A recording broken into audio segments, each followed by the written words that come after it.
Good news, good vibes.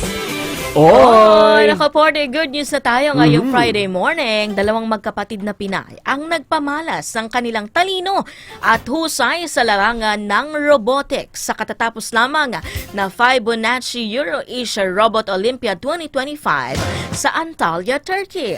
Si Luis Vivian P. Manila na grade 6 student at ang atin niyang si Lana Venice P. Manila na grade 8 students ay nagpakita ng mga parangal sa naturang kompetisyon.